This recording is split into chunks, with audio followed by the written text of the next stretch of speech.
On parle souvent de mindset, on parle souvent d'état d'esprit, de mindset, comme quoi c'est important, comme quoi c'est ce qui va te faire avancer dans la vie. Bah, je vais en rajouter une couche, parce que c'est réel. Il n'y a rien de plus réel que ça.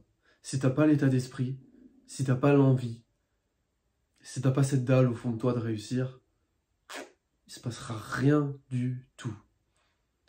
Et je parle même pas d'avoir l'envie de réussir, parce que parfois tu peux confondre ça avec une sorte d'émotion, comme la motivation. C'est quelque chose qui vient comme ça, à un moment de ta journée, je sais pas, t'as pris ton café, machin, d'un coup t'as envie, d'un coup t'es excité, d'un coup t'en as envie, mais 2 heures plus tard, je sais pas, t'es là, t'es fatigué, comme si tu revenais à la réalité, comme si tu te disais que c'était pas possible. Tu vois là où intervient l'état d'esprit, c'est de pouvoir maintenir cet état d'envie, d'excitation, de dalle, d'avoir envie de réussir et de croire que c'est possible du matin au soir. Parce que si tu as cet état d'esprit du matin au soir, tu peux être sûr que les choses vont changer. Et tu peux être sûr que tu vas mettre en place les actions qui vont faire que les choses vont changer. Parce que la plupart des gens qui se lancent dans le dev perso ou qui se disent «Ouais, je veux passer à l'action», ils se lancent, mais sans modifier leur état d'esprit. C'est-à-dire qu'ils essayent de passer à l'action, à l'action, à l'action. Mais au bout d'un moment, lui, l'état d'esprit, il est plus là, il a plus envie. C'est de la merde, il se fait chier. Mais toi, t'es encore là à essayer de faire, et au final, tu finis par craquer. Et à arrêter tout ce que t'as mis en place. Tu vas à la salle pendant un mois, et puis t'arrêtes. Tu te lances dans un business, tu commences les choses, et puis t'arrêtes. Tu, tu te lances dans un nouveau projet, et puis t'arrêtes, puis tu crois qu'il y a autre chose qui va être mieux, et puis tu reviens à ton quotidien, tu reviens à tes pensées de base que t'avais avant. Et en fait, ce que t'as pas compris là-dedans, c'est juste que t'as pas changé tes pensées, justement. Et que t'as laissé tes pensées habituelles prendre le dessus. Si tu laisses tes pensées habituelles prendre le dessus, finalement, tu vas te retrouver dans une situation où tu vas revenir à tes actions d'avant. On voit souvent, enfin en tout cas, de ce que j'ai vu dans des livres, il y a le côté pensée, le côté émotion et le côté action. Là où la plupart des gens vont se concentrer, c'est sur le côté action. Passer à l'action, passer à l'action, passer à l'action. C'est très bien. C'est déjà mieux que la plupart des gens qui ne vont pas passer à l'action. Mais ça ne suffira pas. Sinon, il y aurait beaucoup de gens qui auraient beaucoup de succès. Le truc, c'est que il ne faut pas oublier les émotions et surtout les pensées. C'est ça la base. C'est ça la source. Tout ce que tu penses dans ta vie va se refléter derrière en action. Donc si tes pensées sont les mêmes qu'avant lorsque tu n'agissais pas ou lorsque tu agissais peu, tu vas finir par revenir à cet état d'être, quoi qu'il arrive. C'est une boucle. Tu vas devoir modifier tes pensées. Encore une fois, tu auras beau agir, agir, agir. Si tes pensées sont les mêmes, tu reviendras à cet état d'être, c'est-à-dire la personne qui n'agit pas. Donc pour perpétuer ces actions dans ton quotidien et faire en sorte que ça tienne sur le long terme, tu vas devoir modifier tes pensées. Tu vas devoir modifier ton état d'esprit et surtout être conscient de ça tout au long de la journée. Parce que si tu ne restes pas conscient et concentré par rapport à ta qualité de tes pensées, donc c'est-à-dire que si tu laisses tes pensées aller là où elles veulent sans être un minimum conscient de ce qui se passe dans ta tête, elles vont reprendre le dessus. Tu peux penser que c'est bizarre, que c'est de l'over-control, de toujours essayer de savoir à quoi tu penses, mais c'est important.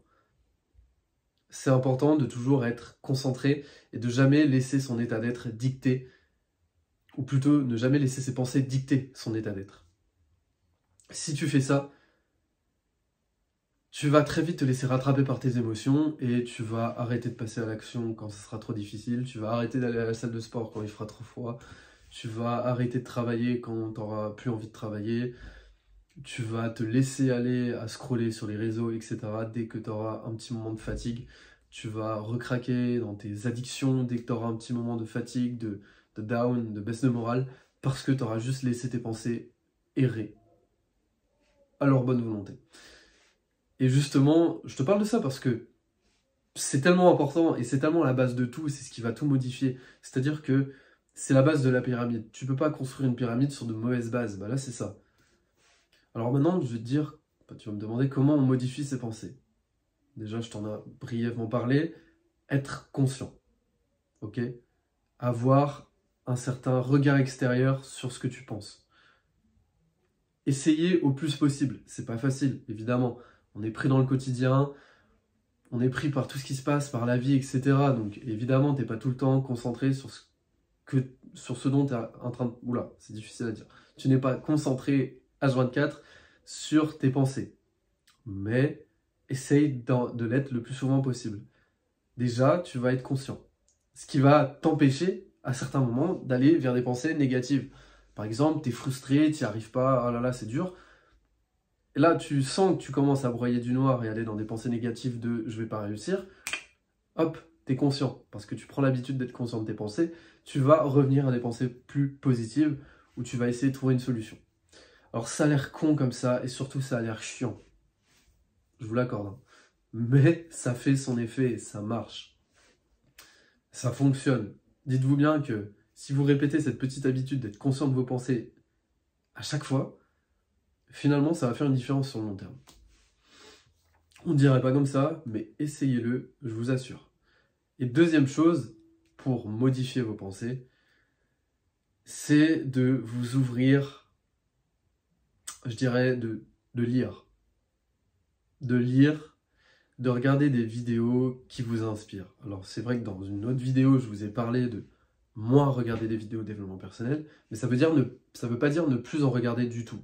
Vous pouvez toujours regarder 1 à 2 vidéos par jour maximum, et pas de 2 heures, ok? Des petites vidéos à un certain moment de la journée, si ça vous donne une dose d'inspiration, ok? Vous pouvez lire quelques pages d'un livre qui vous inspire. Le but, c'est d'être inspiré. Le but, c'est de mettre dans votre cerveau de nouvelles pensées, de nouvelles visions du monde. Ou des visions du monde qui vous inspirent et qui vous donnent l'envie d'avancer. Donc non seulement, première chose, vous contrôlez vos pensées, ça veut dire que vous faites gaffe à ne pas penser à tout et n'importe quoi qui pourrait vous distraire. Parce que, attention, les pensées sont aussi distrayantes. Je ne sais pas si on dit ça comme ça. Les pensées sont une sorte d'addiction. Et donc, ne partez pas trop loin dans des pensées qui vous ne servent pas.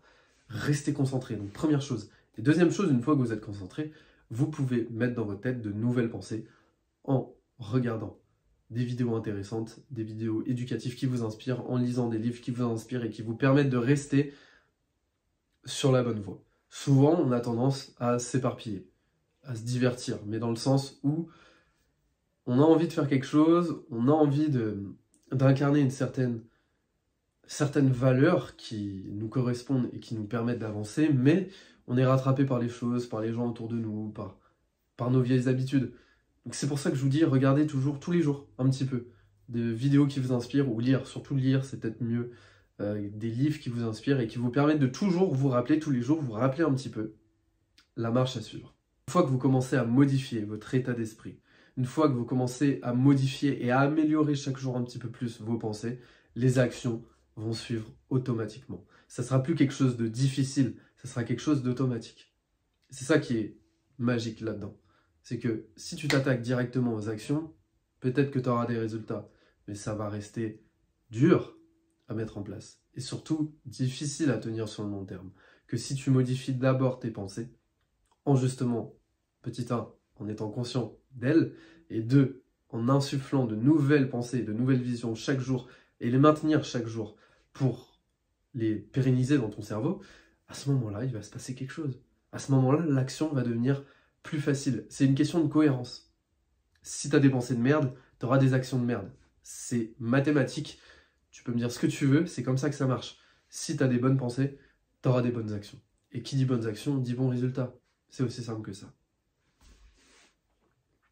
Donc essaye, et dis-moi ce que tu en penses. Ça va pas venir tout de suite, évidemment. Il va falloir l'implémenter tous les jours, jusqu'à la fin de ta vie.